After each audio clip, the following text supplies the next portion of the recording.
Dear friends, how are you? Welcome Physics by SKG classes. Myself Dr. SK Gupta. आज हम इस video में current electricity के बारे में पढ़ेंगे और करंट इलेक्ट्रिसिटी के AIEEE में जो क्वेश्चन आए हैं उनको हम यहाँ सॉल्व करेंगे। आप और हम हर क्वेश्चन में क्या हमने कॉन्सेप्ट अप्लाई किया है उसको हम सॉल्व करते हैं। पहला क्वेश्चन है, if an ammeter is to be used in place of a voltmeter, यानी कि एमीटर को हम वोल्ट मीटर के रूप में यूज करना चाहते हैं, then we must connect with the ammeter. तो एमीटर को कैसे हम वोल्ट मीटर में यूज करेंगे, तो ध्यान रखना एमीटर को अगर वोल्ट मीटर बनाना चाहते हैं तो एमीटर के सीरीज में हम हाई रेजिस्टेंस कनेक्ट करते हैं जिससे कि ammeter as a behave of be voltmeter. तो हमारा राइट आंसर जो होगा वो सी होगा, ए बी और डी नहीं होंगे। ठीक है दोस्तों। Next, why increase the temperature the specific resistance of conductor and semiconductor. हम जानते हैं कि कंडक्टर की रेजिस्टेंस और resistivity is directly proportional of the temperature, और सेमी कंडक्टर में resistance and resistivity of semiconductor material is inversely proportional of the temperature। Conductor material में अगर हम कंडक्टर मटेरियल में टेम्परेचर इंक्रीज करते हैं तो resistivity and resistance both are increase with increase of the temperature of conductor material. Semiconductor material में resistivity and resistance of the semiconductor material is decrease with increase of the temperature. तो हमने यहाँ दो graph आपको show किए हुए हैं। पहला ग्राफ ये बता रहा है कि टेम्परेचर अगर हम इंक्रीज करते हैं कंडक्टर मटेरियल का तो resistivity and resistance both are increase, और सेमीकंडक्टर में टेम्परेचर इंक्रीज करते हैं तो resistivity and resistance both are decrease with increase of temperature. तो हमारा राइट आंसर जो होगा वो सी होगा, ए बी और डी नहीं होंगे। ठीक है दोस्तों। Next, the length of a wire of a potentiometer is 100 centimeter and the EMF of a stand and cell is E1 volt. It is employed to measure the EMF of battery whose internal resistance is 0.5 ohm. If the balance point is obtained at L is equal to 30 centimeter from the positive end, the EMF of the battery। ये potentiometer का question है। देखिए यहाँ पहला जो cell है जिसका EMF E1 दे रखा है और इसकी बैलेंस लेंथ जो है वो 100 सेंटीमीटर है। दूसरा सेल जिसका ईएमएफ हमको फाइंड आउट करना है उसकी बैलेंस लेंथ हमको 30 सेंटीमीटर दे रखी है। तो ये comparison of the EMF of two primary cell, ये उस टॉपिक का क्वेश्चन हो गया कि comparison of the EMF of two primary cell. तो देखिए ये पोटेंशियोमीटर है, ये E1 और E2 ये टू प्राइमरी सेल है जिनके EMF E1 और E2 हैं। हम जानते हैं, हमने जो पोटेंशियोमीटर पढ़ा था जिसमें हम comparison of EMF of two primary cell वो हम स्टडी करते हैं। E1 by E2 is equal to L1 by L2। E1 जो होता है ये EMF of primary cell and E2 EMF of second primary cell. L1 balance length of the first cell and L2 balance length of second cell. क्योंकि मुझे second cell का EMF find out करना है, ठीक है, तो E2 निकालना, तो E2 इज इक्वल टू हो जाएगा 30 E1 बाई 100। ठीक है दोस्तों। तो हमारा राइट आंसर जो होगा वो डी होगा, ए बी और सी नहीं होगा। बस आपको क्वेश्चन को ध्यान से पढ़ना है क्योंकि उसने E1 दे रखा है EMF ऑफ फर्स्ट सेल जिसकी बैलेंस लेंथ L1 बराबर 100 सेंटीमीटर, सेकेंड सेल जिसका EMF फाइंड आउट करना है लेकिन उसकी बैलेंस लेंथ L2 बराबर 30 सेंटीमीटर है। तो ये क्वेश्चन अपने आप ही दिमाग में आ जाता है कि इसमें ये कॉन्सेप्ट अप्लाई होना है। Next, an ammeter read up to 1 ampere, यानी एमीटर जो होता है वो 1 एम्पियर की करंट को मेजर कर रहा है। It internal resistance is 0.81 ohm. Ammeter का इंटरनल रेजिस्टेंस दे रखा है 0.81 ohm. To increase the range of 10 ampere, यानी हमको जो एमीटर बनाना है उसकी रेंज कितनी एम्पियर रखनी है, 10 एम्पियर। 10 एम्पियर की रेंज का हमें एम्पियर बनाना है, 10 एम्पियर रेंज का एमीटर बनाना है। The value of the required shunt, देखिए हम अच्छी तरह जानते हैं कि गैल्वेनोमीटर के पैरेलल अगर हम लो रेजिस्टेंट वायर कनेक्ट करते हैं तो galvanometer as a behave of the ammeter. फिर सुनिए कि गैल्वेनोमीटर के पैरेलल अगर हम लो रेजिस्टेंट वायर कनेक्ट करते हैं तो galvanometer as a behave of the ammeter. जो लो रेजिस्टेंस आपने गैल्वेनोमीटर के पैरेलल में कनेक्ट किया वो कहलाता है शंट। तो हमको शंट की वैल्यू फाइंड आउट करनी है। तो शंट होता है S is equal to current flow in galvanometer IG by कितनी रेंज का एमीटर बनाना है हमको, वो 10 एम्पियर। तो I range of the ammeter जो हमको बनाना है, I minus IG current flow in galvanometer into G resistance of galvanometer. क्योंकि यहाँ ऑलरेडी गैल्वेनोमीटर को एमीटर में कन्वर्ट किया गया है with connect of the low resistance parallel of the galvanometer. तो S इजिकल टू IG आपके पास कितने एम्पियर करंट फ्लो हो रही है, देखो गैल्वेनोमीटर 1 एम्पियर, कितनी रेंज का एमीटर बनाना है 10 एम्पियर, तो I 10 ampere minus 1 into G resistance हमको दे रखा है 0.81 ओम। तो ये वैल्यू पुट कीजिए तो S की वैल्यू आ जाएगी 1/9 इंटू 0.81 इजिकल टू 0.09 ओम।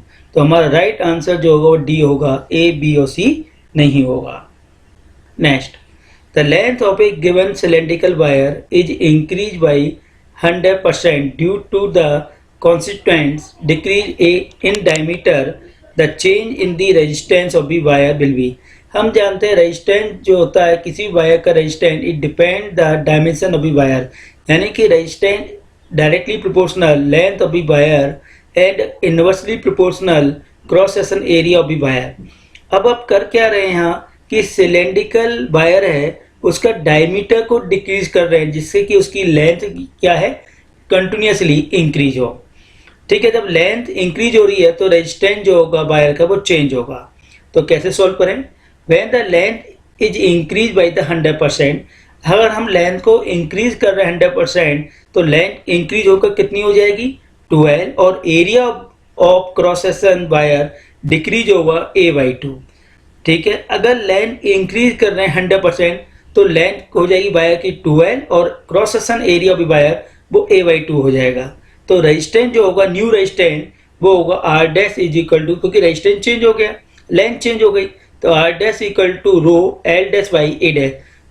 रो जो होता है resistivity does not depend dimension of the wire, इसलिए रेजिस्टिविटी में कोई चेंज नहीं होगा, तो ये रेजिस्टिविटी डज नॉट डिपेंड ना तो लेंथ और ना ही cross section area of the wire.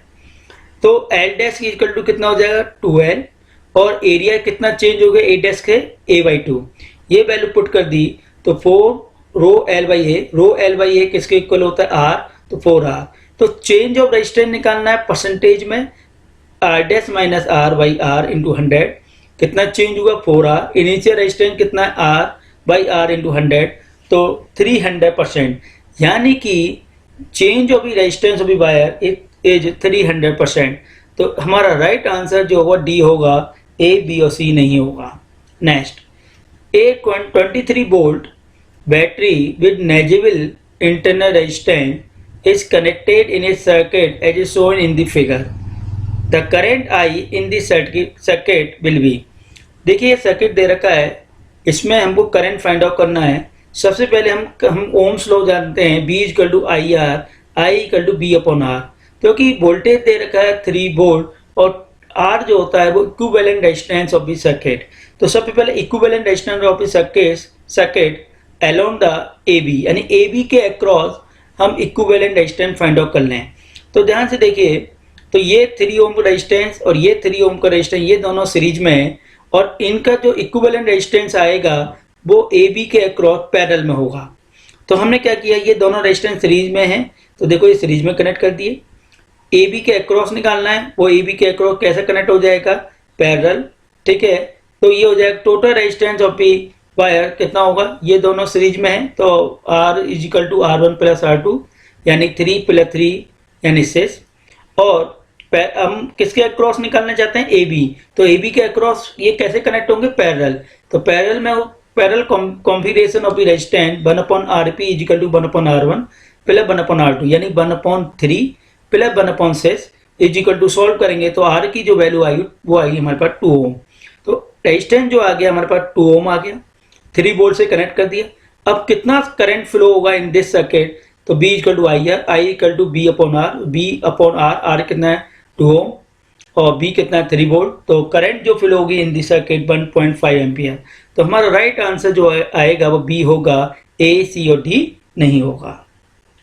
In this circuit the galvanometer G so zero deflection, यानी सर्किट में जो गैल्वेनोमीटर G है वो जीरो डिफ्लेक्शन शो कर रहा है। If the battery capital A and B have negligible internal resistance, अब यहाँ दो बैटरी हैं जिनका इंटरनल रेजिस्टेंस नेजिबल है, तो value of the resistance R, हमें वैल्यू ऑफ रेजिस्टेंस R यानी R की वैल्यू निकालनी है। सबसे पहले देखिए कि गैल्वेनोमीटर में कोई करंट फ्लो नहीं हो रही है, इसका मतलब यह है कि R के अक्रॉस जो वोल्टेज होगा वो 2 वोल्ट होगा। कितना होगा 2 वोल्ट। तो no current flow through the resistance R, the potential difference across R is 2 volt. Now current through the R, अब इस सर्किट से अब करंट की वैल्यू निकालिए। तो I बराबर, ध्यान से देखिए ये 500 ओम और ये अपना R, ये दोनों सीरीज में कनेक्टेड हैं। तो total current in the circuit I is equal to होता है EMF by total resistance of the circuit.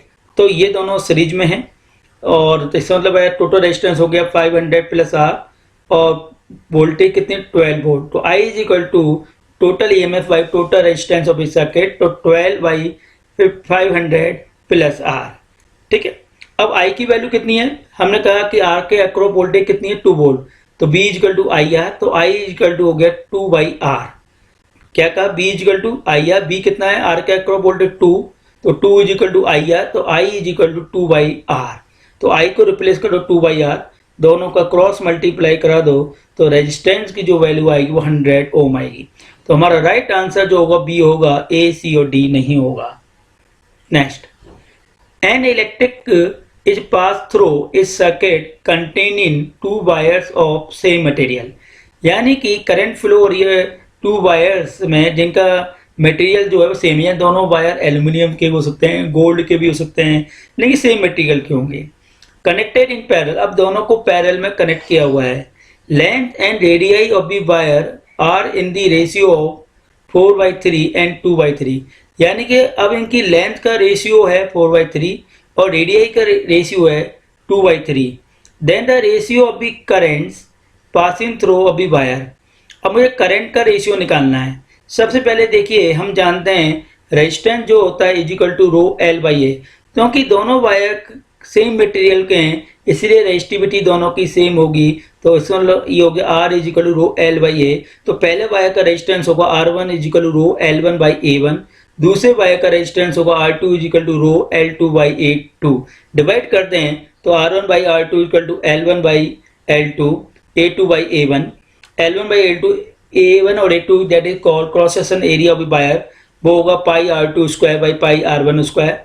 L1 L2 का रेशियो हमको दे रखा है 4/3 और रेडियाई का रेशियो दे रखा है 2/3, लेकिन ये R2 बाई R1 है इसलिए 3/2 होगा का होल स्क्वायर, तो बी गेट और बी 3। तो ratio of the resistance R1 by R2 equal to कितना आ गया 3। अब ये दोनों वायर कैसे कनेक्टेड हैं, पैरेलल में, और आप जानते हैं कि पैरेलल में वोल्टेज इक्वल होती है इसलिए B1 बराबर B2। B1 मतलब पहले वायर के across potential difference I1 R1 is equal to B2 मतलब सेकंड वायर के अक्रॉस पोटेंशियल I2 R2। तो आपको करंट का रेशियो फाइंड आउट करना I1 by I2 is equal to R2 by R1, और R2 बाई R1 की value, तो कि R1 बाई R2 की वैल्यू है 3, तो R2 बाई R1 वैल्यू 1/3। तो करंट का रेशियो आ गया I1 by I2 is equal to 1/3। तो हमारा राइट आंसर बी होगा, A, C और D नहीं होगा। Next, the current I draw from 5 volt source will be. अब ये सर्किट दे रखा है, ध्यान से देखिए, इस सर्किट में आप देखिए रेजिस्टेंस जो है ये कनेक्टेड है, ये बीस्ट स्टोन ब्रिज है। कैसा ब्रिज है, बीस्ट स्टोन ब्रिज है। तो मैंने ऐसा किया, यहाँ बीस्ट स्टोन ब्रिज बना लिया। अब बीस्ट स्टोन ब्रिज में आप देख रहे हैं ACB और ADB ये दोनों कैसे कनेक्टेड हैं, सीरीज में और आपस में पैरेलल, यानी ACB सीरीज में है, ठीक है, और ADB ये भी सीरीज में कनेक्टेड वायर है।